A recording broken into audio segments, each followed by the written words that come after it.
Welcome to In Search of Value from Mingle Health. In this interview series, we'll explore the transition to value-based care from the perspective of individuals inside the healthcare system. Here are our hosts, Alysen Casaccio and Charles Howes.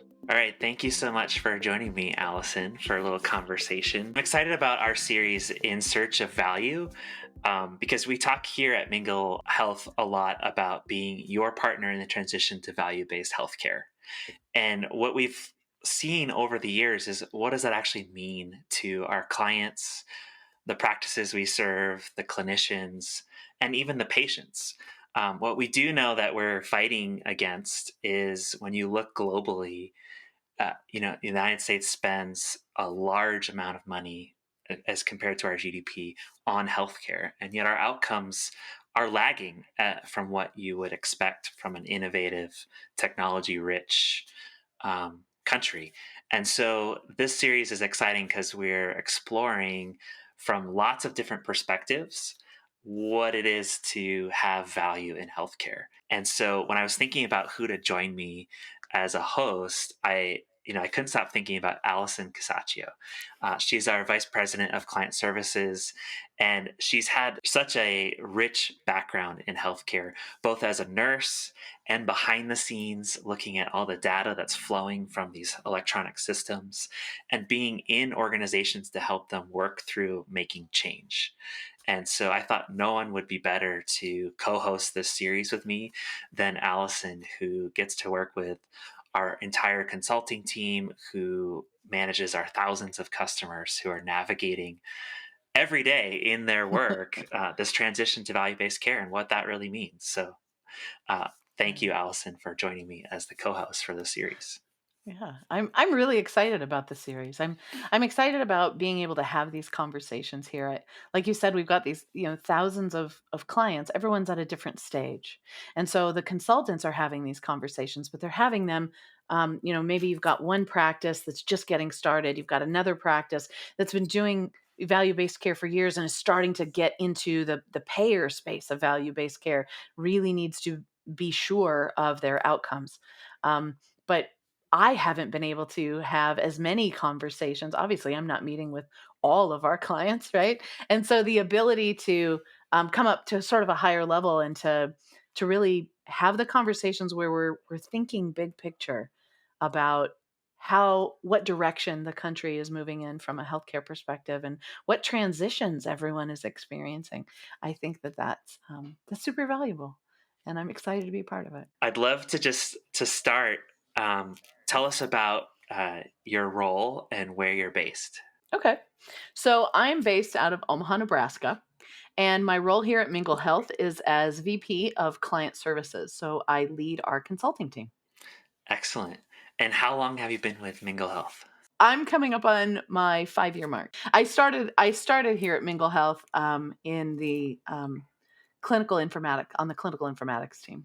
So really in the database and looking at client data. All right, we're going to dig into that in a moment and your background as an informaticist. Can you tell us just a little bit about what you do in your role right now? Mm, yeah. So I lead a team of consultants here at Mingle Health who are subject matter experts in a lot of different value-based programs and all the different programs that we're servicing our clients with.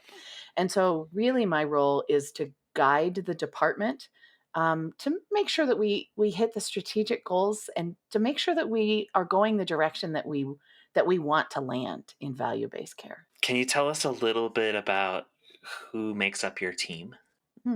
Yeah. So I have 3 managers and somewhere around a total of 15 staff. Our consultants, all of our consultants and managers have really interesting, varied backgrounds. And I think part of what I really love about that is it allows us to match them up with clients that are just a good fit. So all of them have some sort of background in healthcare. Some of them have been practice managers. Some of them have been on the revenue cycle side of things. Some have more experience with different specialties than others. We have some that have been on the analytics side of healthcare in the past. So, crystal report writers and just a wide variety of experiences. And it's nice to be able to leverage that that information that everyone sort of has stored in their brains for the best use of our clients. Yeah, just hearing you talk, like touch on the different uh, experience that our team has, it always hits home to me. The people make the difference here at Mingle, and just those different Yeah. backgrounds to match with the different types of practices and organizations we serve. All right. Well, thanks for sharing a little bit about your team. Hmm. Just to dive in a little bit more about you, I'd love to learn how you first got involved in healthcare. I feel like everyone's like, how did you first get involved in healthcare stories goes back like a million years. So, my absolute first exposure to healthcare is when I was 18. And was in my first apartment, and a friend who lived, two apartments down was working as a CNA in a nursing home. And I had no concept of what that was. And she said, "No, it's really fantastic, and you can do training at the facility." And so I took a job as a CNA, not knowing anything. And the first location that I worked was in hospice care. Hmm. So my first day on the job, the CNA that was training me, I said, "Well, what do you need me to do? How, like I've got some training and how to take care of people. We're doing good. I know how to, I know how to shave a guy's face. I know how to do all of the things. What do you want me to do?" And she said, "I want you to sit in this room and hold this woman's hand." And I said, "Just all day?" And she said, "Well, yeah, she's dying probably today, and she doesn't have any family. And the number one rule here is nobody dies alone." And that was such an informative, like formative experience for me in healthcare. I actually didn't become a nurse until years later, and had done some other things. I got into the IT side of life a little bit, and it was really that early experience that made me say, I think I want to go back into healthcare. I think that's where I actually want my lifelong career to live. Wow, that's such a powerful Yeah. experience to have that Yeah. formation with an organization with such strong values Yeah. for the Yeah. patients that they're caring for. And at a really young Yeah. age, right? When you think about where your head is at 18, facing your own mortality is not usually what you're doing that year.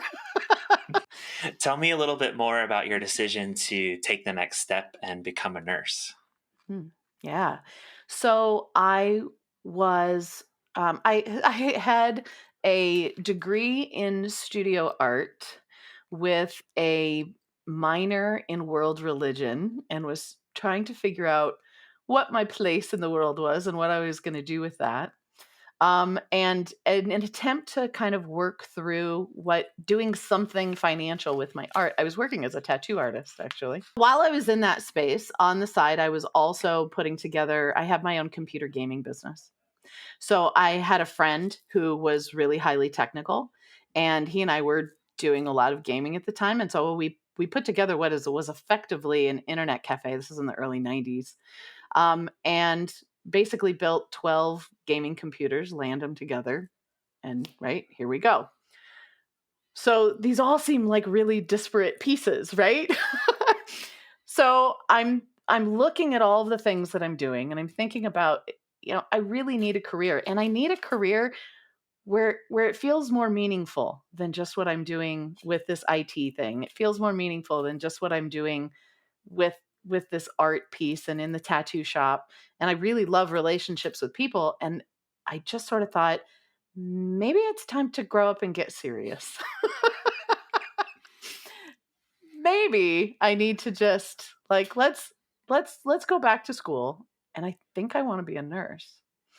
Um and so I started nursing school. I blasted through my nursing degrees. Frankly, I got licensed as an LPN, and I worked OBGYN. At the time, I thought I might become a midwife. So I then left. I sold the business. I left. I left the tattoo shop. I was working full time as an LPN. I thought I might become a midwife. I got trained as a doula. So I was working as a doula. When I moved into my RN year is when I really got exposure to inpatient healthcare. And I was working in we called it a step down unit. It's basically a slightly higher level of med surge. And then our nurses, we would float to the ICUs. So we would get these snippet of experiences in really, really highly Sounds very acute intense. situations. It could be, yeah, yeah. But the thing that's intense in many cases about the ICU work is not only do you have to have like these really honed skills when it comes to the technical aspect of nursing, but it's the families that are Mm. really challenging and are challenged, right, in that environment. And so again, everything for me just always came back to relationships. It was when I was working at that academic center that the entire academic center said, well, I think we're going to go live on Epic. And they decided to do it. In fact, at the time, it was the largest academic center to go live on Epic in a single big bang. Wow. So organizationally, we just decided, let's flip the switch and do it. And so I reached out to my manager and I said, hey, I hear this thing's coming. I know a little bit about computers. Would that be helpful? And they said, oh, yeah, we could put you on a little temporary project. Sure. Yeah, you want to help out? And that temporary project basically became my nursing career from that moment forward. It's that intersection between IT and understanding clinical background and understanding the workflows. And I found that the time I spent in the floating through OBGYN clinics and getting all of the ambulatory stuff under my belt, then the time I spent understanding all of the inpatient workflows, and I'd worked as a float nurse so across multiple different units, the ability to converge that together and help the computer understand it so that it speaks the same language that you need it to was like just super intriguing to me. I kind of just fell in love with that bridge. Yeah. It's amazing to kind of see the threads like from when you were 18 with your gaming Right. cafe and your CNA experience, um, Right. bringing together your clinical world and the technology. But then what's also coming through Yeah. throughout is the people. You've Yeah. had such a depth of experience with different other clinicians and patients, and really Yeah. understanding what these systems have to try to do, both from the technology side, but also from the healthcare system side. Yeah. Yeah. The people side of the Yeah. system. I think that's ultimately, Charles, why I didn't, because I think there was a big schism in my path where I went down informatics, but I could have really easily stayed in OB, labor delivery, midwifery in that path. And I think the thing that changed it for me is I saw enough births and sort of just like got to a point where I felt like this is an amazing process and I am honored to be a witness to this process. I don't bring a lot to this process. Mm, Is how I felt hmm. about it. That there was so many things that really what I was bringing was that emotional support piece. And yep, this is normal. And I believe in you more than you do in this moment. Hmm. But big picture, I felt like maybe there are other places where I could drive meaning, Yeah. right? Which is why I think it's interesting that like our overall theme is we're really searching for value. So where could I bring that value? Yeah. Finding your unique Yeah. niche, bring all your skills together, which, and so, Yeah. so often in healthcare, my early experience was in public health, and I got Mm. to see a lot of interns come into our organization and say, oh, I want to do XYZ. How do I do it? And the leadership team, very kind of experienced, take their took a step back and said, well, what's your passion? What are your skills? Oh, And just yeah. challenge folks that there's no like perfect path for them to make a difference and to be part of, you know, public health, global health, our healthcare systems. It's really your unique skills and interests that come together to find a path for you. That said, Yeah, training ground absolutely. is super important. And, it sounds like you've had this privilege of several different training grounds. Is there any, Yeah. additional um, locations, positions that you felt like have provided really meaningful training besides what you've already mentioned? Yeah. Aside from here at Mingle Health, which is a whole separate training ground as Yeah, well, I'm has excited to talk definitely about been that. for me. um, I think prior to that, I actually worked for Nebraska Medicaid for a short period of time. I had never experienced the payer space before. And, I'd come out of regulatory reporting as far as meaningful use. I was doing a lot of consulting on meaningful use. I'd started to do some consulting in PQRS, and then I moved over to Nebraska Medicaid. Um, and in that payer space, looking at the HEDIS program was part of. I worked on the quality team, so part of what I did was just helping with the HEDIS flow. Part of what I did was helping establish the workflows for the organization because it was new to our state. So you have these bids that come in for an MCO to manage the Medicaid program for your state, and it was the first time that we had done that. And so setting those workflows out as far as when something happens, like what are called never events, Mm, which are events that should never ever happen in healthcare, but sometimes they do. Um, what do we do to investigate it? What do we do to pull in the right experts? Because it's never one person's fault, it's always systemic. mm, And if we can capture that in that moment and then inform the organization, hey, this really awful, tragic, systemic thing happened that we caught, help us fix it. And I felt like that was a really meaningful body of work too, and it taught me so much about.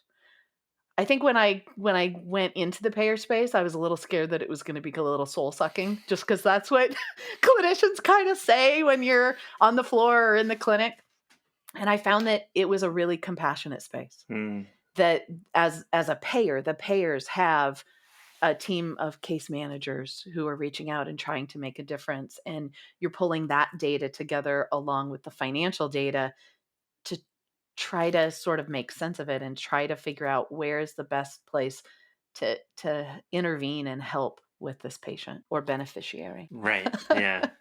Depending on the framing, yeah. I wonder, is there a story you could share from your time where it just was so clear that it was the system that was breaking down versus any one individual? And of course, sensitive to confidentiality. And so I Yeah, trust of you'll make course. that adjustment. One that stands out to me that was really systemic is, there was a patient who had, multiple IVs, and from a policy perspective, IVs have to be changed out. It depends on the organization, but, I mean, 3, 4 days. You don't want them in there a long time because they are modes for infection transmission. And this touches the health IT piece of it too. So, you get these little reminders were set up in the system, and when I was pulling these records, I could see the reminders as they were Mm, being triggered. Yep, it's time to change it out. It's time to change it out. The reality and the patient interface, like the human piece of this, is that you've got, somebody who's not doing well, whose veins are structurally not well. The nursing staff is not going to want to change that out. If they have good access, we want you to keep getting the medications that you're supposed to be getting. And so I think there's a piece of it where they're trying to weigh the pros and mm, cons, the risks and benefits. But so you get these pop ups, the pop ups can be dismissed, and they were. And in fact, when we went back through the record, what we found is that the patient actually ended up losing a limb as a result of mm, the infection and the further complications and everything else that was going on there. Um, but the pop-up had been dismissed nearly 30 times mm, by as many staff. So everyone was looking at their piece of it and saying, I'm assessing what's right in front of me. And what's right in front of me is this is not a good time. Mm, But maybe next shift will be a good time. And the next shift comes around.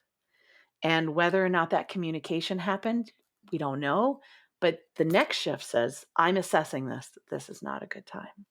So it becomes this whole systemic issue of, we have to have a higher visibility to be able to really see holistically everything that's going on with the patient so that we can interrupt those sorts of situations and have a better outcome than that. mm. Wow. Thank you for sharing that. Yeah. Yeah. Whew, it's tough. So many elements have to come together for positive outcomes to be achieved. We talked Yeah. about the different stakeholders, the payer, providers, patients, families. You've touched on several pieces of this, but I'm curious just to hear in your own words, how would you define the idea of value-based care? It's what our whole series Mm. is about, in terms of there's this big shift happening, and what does it really mean? So I'm curious, what does it mean to you, and how would you define it? We've talked a lot about value-based care and what it means, and I've heard a couple of people answer this question, right? One of the answers I really like is certainly the money that we put in, we want to see get back out in outcomes and value. And I think for me, value-based care is more personal.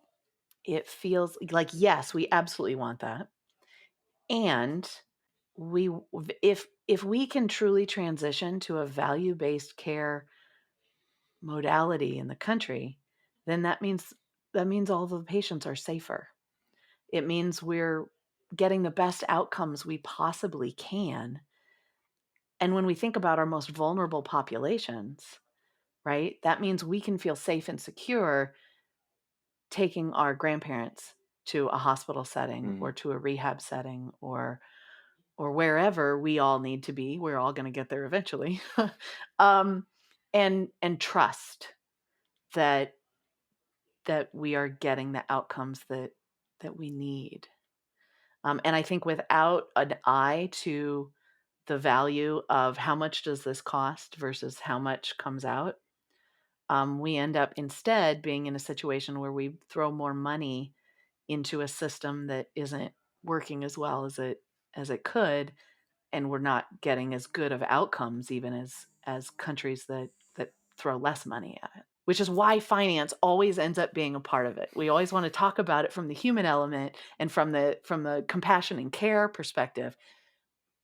But how else do we measure if we are getting the value out unless we also look at cost? mm. Yeah, what I heard in your answer was this drive towards improving safety, make Mm. equitable access. So there's this improvement undertone tied to the value, um, and focused on those outcomes. So not to just throw a bunch of Yeah. buzzwords, but I Yeah. know from working with you how closely you've worked in some improvement initiatives, and I wonder if there's some stories or some challenges you've Mm. encountered to kind of that embody this idea that you shared of your definition of value-based care. I I think that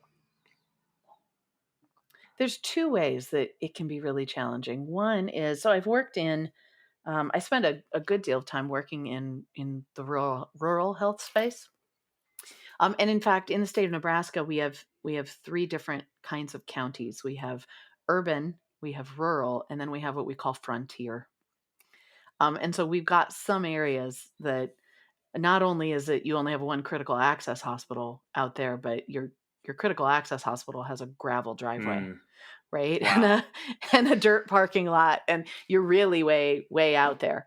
Um, and so I think that one of the challenges in that space is different than the challenge you would see, in a big metropolitan city. Um, in a big metropolitan city, it feels like one of the biggest challenges is, we've got this giant EHR. We've got a lot of payers, we have all of these things happening. The complexity that just healthcare exists in the structure of it. You have the highest levels of complexity in those urban environments, and figuring out, well, yeah, I did the care, but did I document it exactly the way that this electronic system wants me to, so that we can pull it out and prove, yes, this is what was done. Versus in the really frontier rural areas, the people that work out there have to be experts in everything. Not only do they maybe have less complexity in their structures, but you don't know what's going to walk through the door. You could have someone in that community who's giving birth. You could have someone in that community. I met an individual who was working out in his field, and his son brought a helicopter down in the field, and he walked into the helicopter blade. You have to be able to, right, at an instant, almost change context for what you're caring for and what you're thinking about, and you only have a limited number of hours with them before they need to be transferred to the next level of care, and how do we get them there? And so all of those transitions and things happen a lot more frequently in rural health, and we know even in the urban areas, transitions are difficult and challenging in the health IT systems. How do you get the humans and the technology to have the right conversations at the right time? Yeah, absolutely. I don't want to interrupt you, but you know what? Go ahead, As do I'm it. thinking about this, as they bring value to the patient, that's different too. So when, at the end of the day, what we care about is the outcome. How they think about getting to that outcome might be different. I remember talking to a physician out in a rural area who was the family physician for the entire community. His dad was the family physician for the community, Wow. and so was his grandfather. And I'm in there trying to talk to him about why an electronic record is so important, right? And at the time, maybe a little naive about rural health, and said, well, okay, look at all the paper charts that you have. Can you, at a glance behind you, tell me how many of those patients are diabetic? And he could. You said, oh, you think you're so smart. Yeah, right. So talk about a learning experience, right? But I still say the importance of being able to, at a glance, very quickly be able to calculate those numbers, tell us how impacted that patient is by that. And it was through that experience that I started saying, computers are fast, not smart. So what I need is the speed of the computers and the brains and judgment of the clinicians. Right? I need them to be at the same table, right? That we think about the clinician-patient relationship as this eye-to-eye relationship, and we got to have the computer come join us. And it doesn't have to be, a scary robot in the room. I think it can also be like, hey, do you want to see where your labs were last year? Let me turn the screen to you, patient. And now we're having a dialogue about the screen instead of it's breaking my contact with you to focus on the screen. Yeah, that moment when you were the clinician, they can show you before and after. Yeah. In the orthopedic space. Yeah. I have an elderly friend who unfortunately had a fracture, but their system was so that they could pull that up and say, here's last year and here's this year. And you want the benefits of technology to come to the forefront for the patient and the clinicians. And we the clinicians, we as clinicians have to be comfortable with either A, comfortable with it enough to smoothly do that, or B, comfortable enough with our own vulnerability to say, okay, I'm going to stumble through this in front of you. And that second one's real hard. Yeah, it's hard for all of us, especially where you want to have, in this case, a patient, but let's say a customer or a client. You want them to have confidence in you, and that vulnerability of, this is my expertise, but this is not, and that's okay, is challenging for all of us. Absolutely. Yeah, absolutely. And I don't want to drive out the clinicians that have, because it's the clinicians that have the most years of experience with patients that express that, well, maybe I'll just retire. Mm, This program's getting really hard. This technology is getting really hard. This isn't what I became a doctor to do. mm. But now we're losing 40 years of experience at the bedside. That's untenable. So finding a way to keep everybody going as we go through this transition. Yeah, I mean, on that note, I'm curious if you could change one thing about the system overnight, what would it be? You know, you've got your magic wand here. You know what? Interestingly, my knee jerk reaction is a little bit of two minds. So my knee jerk reaction when you ask the question is, oh, let's do a big national EHR that everybody can get into.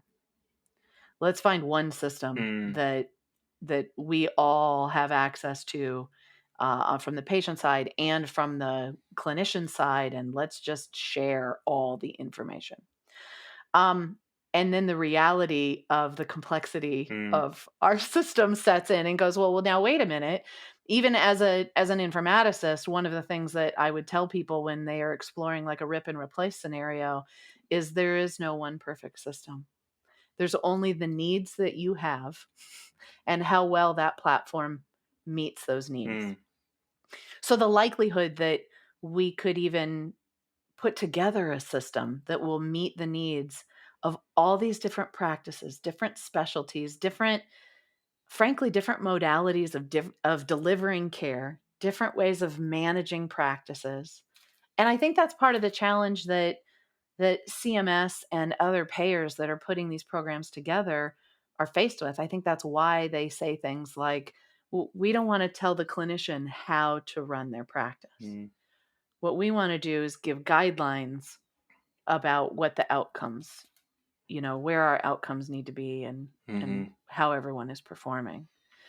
Right. And so then practice managers, I think, sometimes feel like, well, just tell me what to do and I will tell them to do it.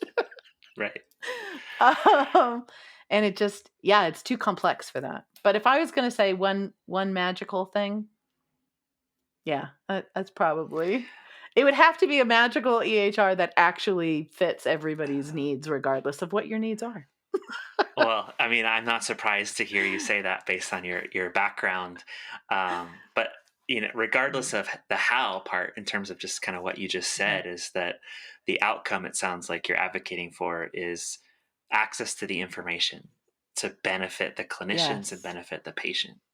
And there's a lot of Yeah. initiatives in several spaces to do just that. And you know, we know that there's a long way to go. We have different states, Yeah. different systems, different payers, different contexts. And yet, Yes. what we saw with the pandemic recently is, you know, a leapfrog. What I'll call it a leapfrog moment with remote care and telemedicine. And Oh, so, hugely so. it's like, what other moments are we going to find with our system that allows us to leapfrog a little bit? Technology being one of them, of you know, Yeah. allowing access Sure. to benefit everyone to have that context. Because yes, you might be I able to think do it in your practice, but can you?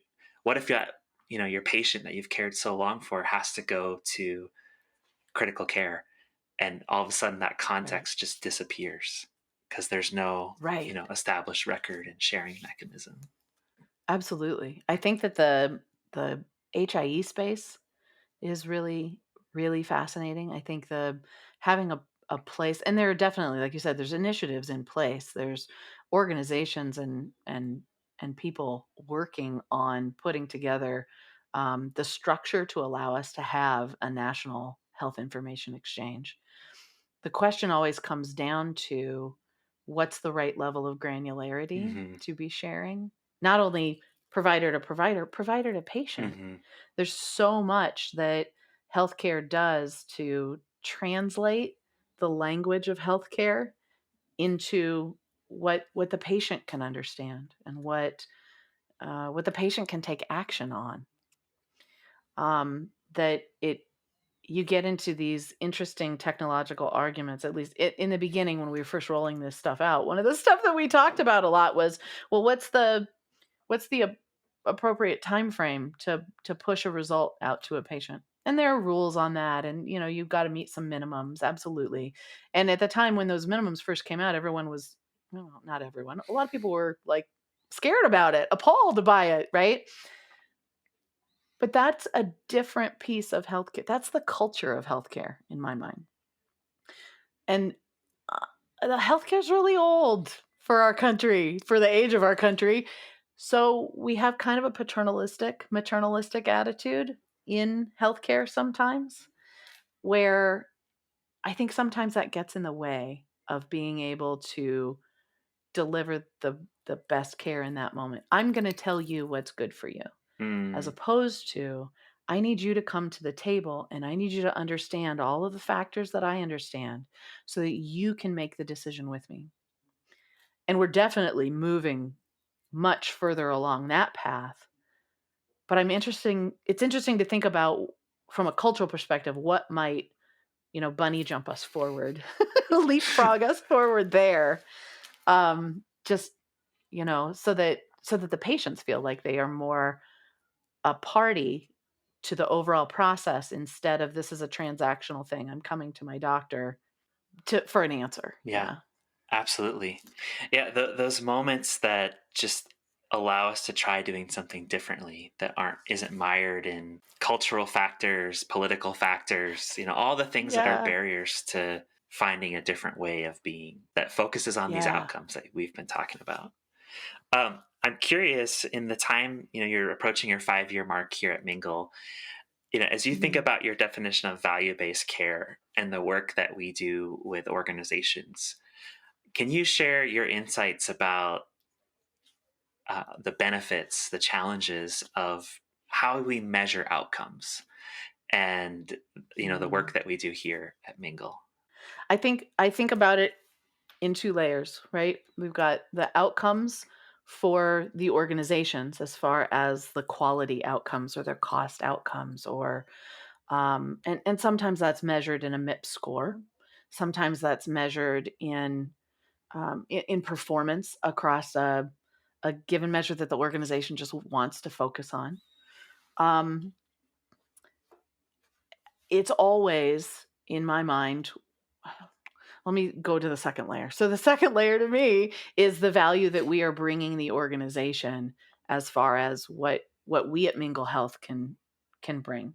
And that second layer is always defined by what the client needs and what the client says it is.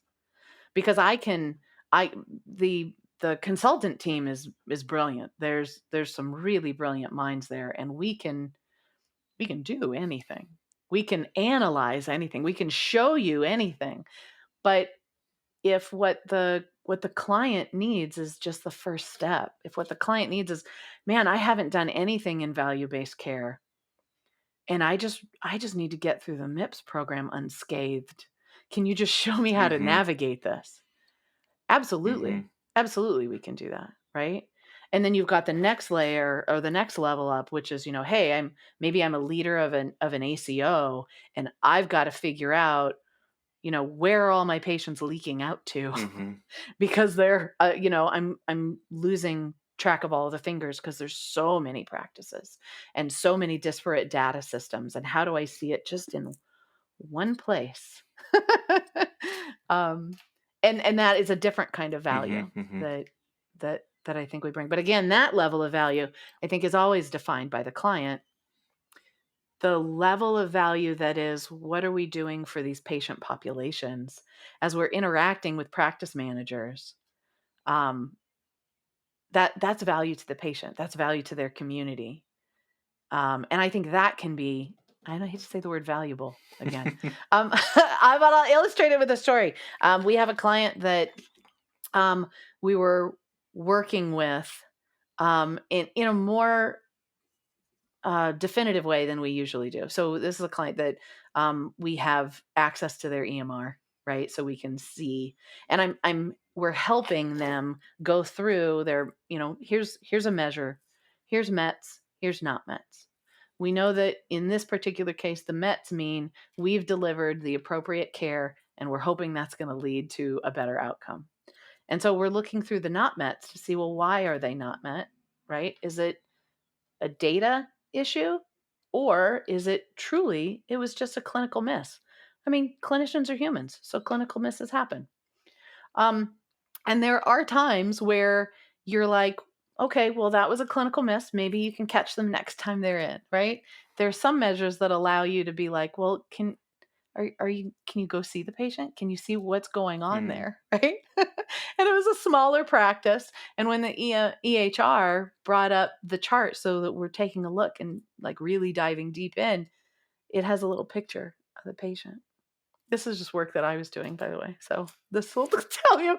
And the picture of the patient was this sweet, sweet man who looked like somebody's grandfather. I've never seen such a lovely smile on his face. And I absolutely could have in that moment said, yep, you'll catch him next time, and moved along. And instead, I sent a message to the nurse practitioner and said, hey, did you know that, this patient is missing a beta blocker and they had a heart attack last year and they really do need to be on one? And I just felt like let's just close the gap right now if we can, right? Overall, the value that we bring is a much higher value, right?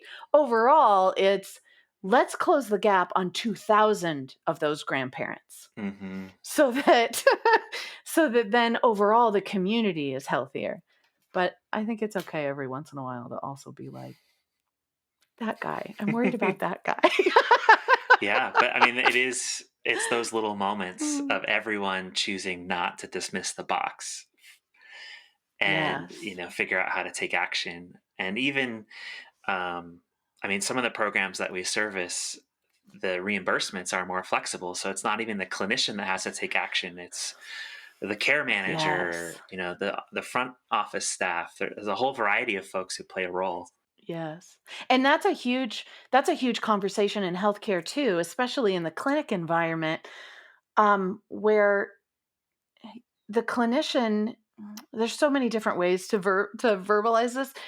In many cases, the clinician is sort of the captain of the ship, especially in a clinic environment, right? They should be directing that care. But can they effectively direct that care if, you know, in volume-based care, we load them up with more and more patients, which brings us more and more payers to have to understand, which means more and more front end staff. In order to pay that front end staff, we have to see more and more patients. And so then the time with each patient is getting shrunk, and there's more pressure on the clinician to get through as much as possible. That's not sustainable long term. If you have a panel of patients, and that panel of patients you're responsible for keeping as healthy as possible, then we've got a whole team of people at the practice that can help with that. That's when we're really leveraging our office managers and our MAs and all of those different workflows that touch the patient. Um, you know, Patients in general don't magically change the course of their chronic conditions as a result of a pill that we give them Mm. or an instruction to go exercise, because those are lifestyle changes. But what does make an impact to lifestyle changes is relationships. So if when that patient comes back in and they have their blood sugar log, or they're told to call their blood pressure log in, they're talking to the nurse at the back desk or the MA, or right, they're having these conversations with more than just one person at the practice. So then everybody is coming together to kind of help elevate the outcomes for that person. Mm. And they should be at the table too, Yeah. right? They should be able to be honest and say, yeah, I'm not going for 4 walks a week. That's not going to happen because I don't like Let's doing start it. with Okay. yeah. Yeah. What's the next best next first Right. step? What's the next best thing? What can Yeah. we do? Yeah. Right. Is coming back to a change you wish to see. Are there any things that you wish to see added or made possible in these quality programs that we work on or that are set Mm. out to somehow improve healthcare and improve value-based care or push people towards value-based care, is there one change or new feature of them that you wish you could see in the next couple of years? Yeah. I think primary care first is doing some really fascinating things. When I worked as an inpatient nurse, one of the things that we would do, this is prior to our Epic implementation. So we had a kind of a homebrew system. Hmm. um, and the nursing staff would document the patient's acuity every 4 hours. So and it's a tool. You mark, here's how they're walking, here's how they're eating, here's how, right? Um, how sick are you? And I think that in the inpatient environment, that tends to be fairly straightforward because what we care about is how sick are you right here Hmm. today? But when we get out into the ambulatory world, the level of acuity and the level of risk or danger that that patient has for becoming worse if we don't intervene, if we don't, get them to get their 30 minutes a day, um, is harder to detect and is harder to really capture because you don't have access to them right there to ask them, right?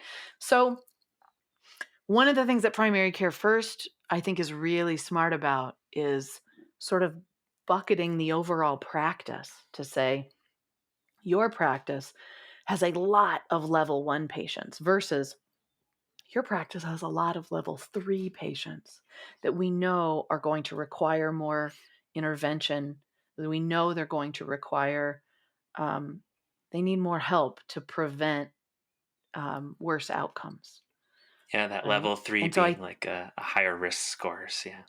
a higher risk. Yeah. Yeah. So incorporating those risk assessments in a way is, I think it's really smart. It's a smart way of doing the program. And understanding who is attributed to you Hmm. is Hmm. such a key component of all of value-based care. It goes back to, if you can't measure it, you can't manage it. Yeah, and I remember you talking earlier about just having a panel of patients and knowing like these people are assigned to me, and I'm committed to their well-being, and it being very tangible Yeah. in front of you, and the whole team can work to keep them well. Um, yeah, Yeah. primary care first is very exciting, especially since with those assigned patients comes financial resources to invest in that care, Yeah. without saying, you have to see them 5 times in the office, or you need to see them for this expensive test or something. Yes. It's that transition between volume-based care and value-based care that is really challenging. Everybody knows we want to do what's right for value-based care, but if there's no financial incentive to make that work, then you're still running on the volume-based care treadmill. Mm. So while I'm running on that treadmill, I'm supposed to be reaching for the value-based carrots?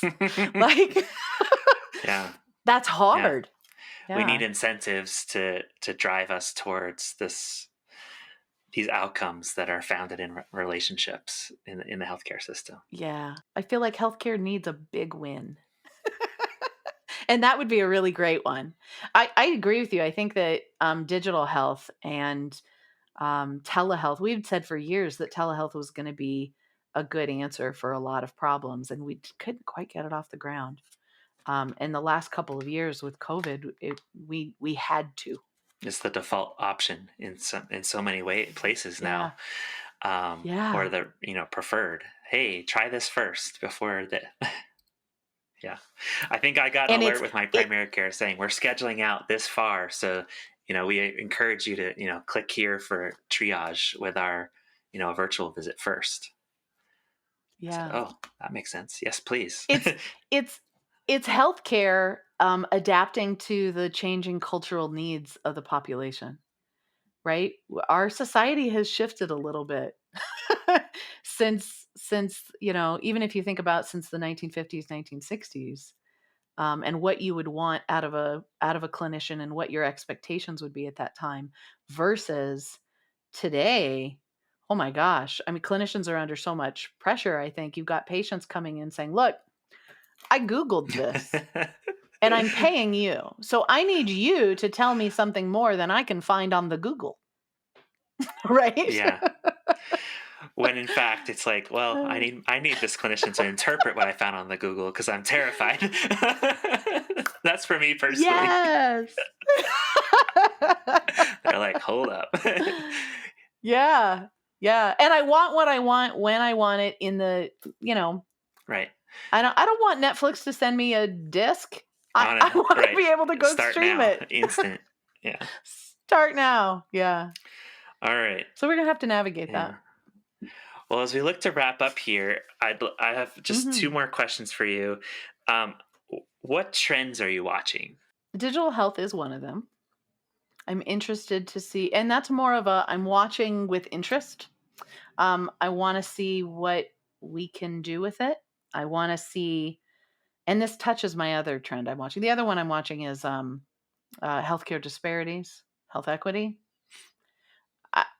We talk a lot about digital health, and there is a definite financial divide between people who have access to things like digital health and people who don't. If I'm homeless, how do I go to my telehealth visit? If I don't have a phone, how do I get a reminder that my visit is tomorrow? Right? And so I think watching those two things in tandem, it's going to be really interesting to see how those come together to really solve the problems that we're trying to solve. And I think next to that is probably access to information, not just data, but access to actual information about our health records. There's a health information exchange out here that refers to patient access as the democratization of health data, right? That the data and the information about your health belongs to the patient, and it is the clinicians and the organizations that use it to get the work done they need done. So putting it back in the hands of all of us as citizens, as humans, I think will be interesting to watch. Especially in a meaningful way that you touched on earlier. In a meaningful way. It's like, do you want the nurse note that they checked you 5 times that day, or do you want the the active plan for the diagnosis? Yes, exactly. Getting it at the right granularity. Any reading recommendations for our listeners? Yes. So I have a couple. I'm always reading. I feel like I'm always reading about 5 things. Like I always have, like I'm halfway through a variety of different books, right? One that I have to actually pull it up. One that I'm reading right now is I honestly think it's more of a textbook, so bear with me. But it's information dashboard. Alysen. Right. It's information dashboard design, and it really is about how to display your data at a glance. How do you take data and turn it into real information that strikes you, that helps you understand it? It's that aha moment. I've always thought of graphics for reports should be haikus, right? Short, sweet, and then a little at the end. And this is by Stephen Few. Okay. Who is, absolutely like one of the masters in that arena. And so I really wanted to get his take on some of that. The other one that I am reading, I encountered when I went to NACOS this last year. There was an author, a physician who came to speak named Robert Pearl. And he wrote a book called Uncaring. And the title is How the Culture of Medicine Kills Doctors and Patients. And it actually is the book that weirdly started me on this health equity journey that I've been kind of traveling in on the side in my own community. Because what he talks about is culture inside medicine and class inside medicine. And because relationships are so key, that if we are going to have an honest, healthy relationship, even person to person, our backgrounds become a piece of that. And so how do we ensure that the background of clinicians isn't getting in the way of the clinician-patient relationship and creating its own barrier. That's even before we get into race, ethnicity, language. That's just, two humans that are sitting at the table together. So that's a super fascinating book, and he's got lots of really cool stories, which makes it an easy read. All right. We'll link that for everyone to take a look at. All right. Final question here is, who else would you like to see us have a similar conversation with? I've got a couple of people that I've been thinking about. I have worked with some really fantastic quality directors and things over the years. The person that I worked with, who was the head of the quality department at Nebraska Medicaid when it got rolled out here, I think she would be fascinating to talk to. I think she would have a lot to say about HEDIS, certainly, but I think she also would have a lot to say about lots of other programs and the way that value is translated to the individual patients. I also have a friend and colleague who, although he doesn't work in healthcare today, he has a PhD in organizational psychology. Oh, wow. And I think that could be really fascinating, because I think that's part of what we're going through right now. Is healthcare is going through change, and change is hard from a psychology perspective.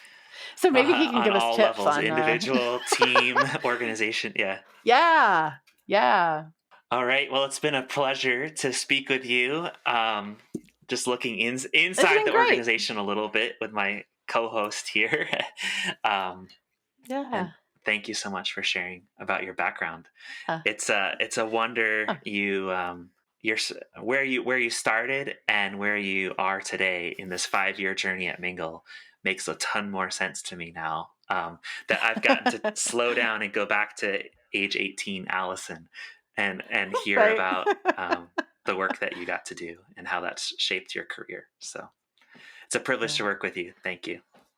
You too. Thanks for interviewing me, and thank you for letting me be a part of this interview series. Thank you for joining us for this episode of In Search of Value. Mingle Health is your partner in the transition to value-based care. We help healthcare organizations save time, improve quality scores, enhance patient outcomes, and increase reimbursements from value-based programs. If you'd like to speak with one of our value-based care experts, you can contact us at minglehealth.com.